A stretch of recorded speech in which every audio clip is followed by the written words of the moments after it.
ঔষধের ওপর কেন্দ্র ঘোষিত নতুন জিএসটি ছাড় কার্যকর হওয়ার 3 মাস পরেও খোয়াই শহরের বহু ঔষধের দোকানে সেই ছাড় গ্রাহকদের না দেওয়ার অভিযোগে বৃহস্পতিবার যৌথ অভিযান চালায় Tripura drugs control administration, Khowai Tripura drugs control office ও Tripura pharmaceutical pricing monitoring unit. অভিযানে একাধিক দোকানের অনিয়ম সামনে আসে, বিশেষ করে শহরের পরিচিত ওম মেডিকেল হল ও বেশ কয়েকটি গরমিল ধরা পড়ে। পরিদর্শনে দেখা যায় বহু দোকানেই পুরোনো দামেই ওষুধ বিক্রি হচ্ছে। সেখানে 22 সেপ্টেম্বর 2025 থেকে বিভিন্ন ওষুধেই জিএসটি ছাড় 12 থেকে 5% পর্যন্ত কমানো হয়েছে। এমনকি কিছু জীবনদায়ী ওষুধের ছাড় 0% কেন্দ্রীয় নির্দেশ অনুযায়ী 22 সেপ্টেম্বর আগের স্টক থাকা সত্ত্বেও ওষুধ প্রযোজ্য, কিন্তু গ্রাহকরা তা পাচ্ছেন না, এমনটাই উঠে আসে অভিযানে। ওল্ড এমআরপিতে যদি দামটা নিয়ে থাকে, ওল্ড এমআরপি মানে সেপ্টেম্বর 2025 এর আগে যদি ম্যানুফ্যাকচারিং হয়, ওই দামটা থেকে ওষুধের দাম থেকে -6.25% করতে হবে। ওইটা যদি না করে থাকে, আপনার কথা যদি এরকম হয় যে ওষুধটার দাম হচ্ছে 350 টাকা, উনি যদি 350 টাকায় নিয়ে থাকেন, তাহলে এটা কিন্তু উনি ডিফল্টার। এটা করা উচিত না, এটা করা যায় না। Deputy drugs controller Subrata Das জানান, সাধারণ মানুষের পকেট কাটা হবে না, কোনো ঔষধ ব্যবসায়ীরা নতুন দামের নিয়ম লঙ্ঘনের সুযোগ নেই। পাশাপাশি তিনি সতর্ক করে বলেন, 3 বছরের নিচে শিশুদের কফ সিরাপ বিক্রি সম্পূর্ণ নিষিদ্ধ। কেন্দ্রীয় স্বাস্থ্য মন্ত্রকের নির্দেশ অমান্য করলে কঠোর ব্যবস্থা নেওয়া হবে। অভিযানকে ঘিরে খোয়াই জুড়ে ব্যাপক চাঞ্চল্যের সৃষ্টি হয়েছে। স্থানীয়দের অভিযোগ, 3 মাস ধরে অতিরিক্ত যে টাকা কেটে নেওয়া হয়েছে তার হিসাব কে দেবে। যদিও প্রশাসন জানিয়েছে, অনিয়ম রোধে এমন অভিযান আগামী দিনে অব্যাহত থাকবে। Bureau report, Tripura TV.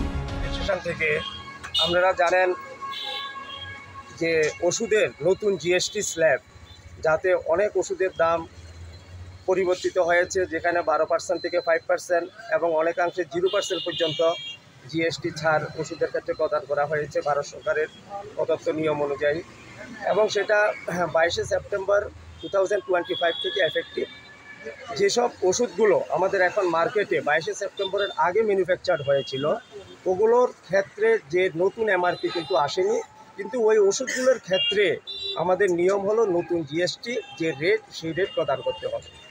তো সেই ক্ষেত্রে আমরা ড্রাগ কন্ট্রোল অ্যাডমিনিস্ট্রেশন থেকে আমরা বিভিন্ন জায়গা থেকে খবর পাচ্ছি যে অনেক জায়গাতে এই জিএসটির ব্যাপারটা যারা এখানে ছাড় দিচ্ছেন না, বা কিছু কিছু সংখ্যক ওষুধের দোকান এগুলো মেনটেন করছেন, কিন্তু যারা করছেন না, সেই ক্ষেত্রে আমরা ড্রাগ কন্ট্রোল অ্যাডমিনিস্ট্রেশন থেকে আমরা এখানে একটা জয়েন্ট ইন্সপেকশন আমাদের সেন্ট্রাল আগরতলা থেকে এবং এখানে লোকাল ড্রাগ ইন্সপেক্টরকে নিয়ে এবং pharmaceutical pricing monitoring unit Tripura, আমরা সবাই যৌথ উদ্যোগে আমরা খোয়াইতে এখন একটি জয়েন্ট ইন্সপেকশন করছি এবং একটা মেসেজ দিচ্ছি, যাতে করে প্রত্যেকে যে মিনিমাম 6.25% যে স্ল্যাব এবং 0% যে জীবনদায়ী ওষুধগুলোর ক্ষেত্রে, যাতে প্রত্যেকটা কাস্টমার মানুষ এই সুবিধাটা পায়।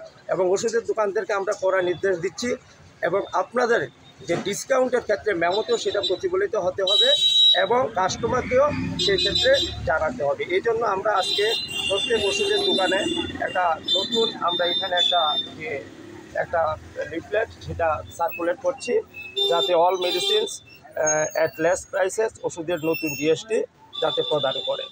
এটা একটা বিষয়। পাশাপাশি আমরা আরেকটা বিষয়ে এখানে আমরা কাজ করছি, সেটা হলো আপনারা জানেন কিছুদিন পূর্বে মধ্যপ্রদেশে কিছু শিশু মৃত্যু হয়েছিল কফ সিরাপ ব্যবহার করার ফলে। তো সেই হিসেবে আমরা এখানে একটা পাবলিক অ্যাডভাইসারি দিচ্ছি যে cough syrup is not dispensed here for children below 2 years.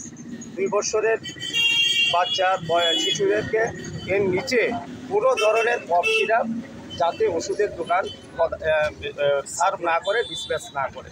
এবং এটা central government ministry of health and family ওয়েলফেয়ারের একটা গাইডলাইন আছে, এবং আমাদের ত্রিপুরা সরকারের পক্ষ থেকেও একটা সার্কুলার কিন্তু জারি আছে।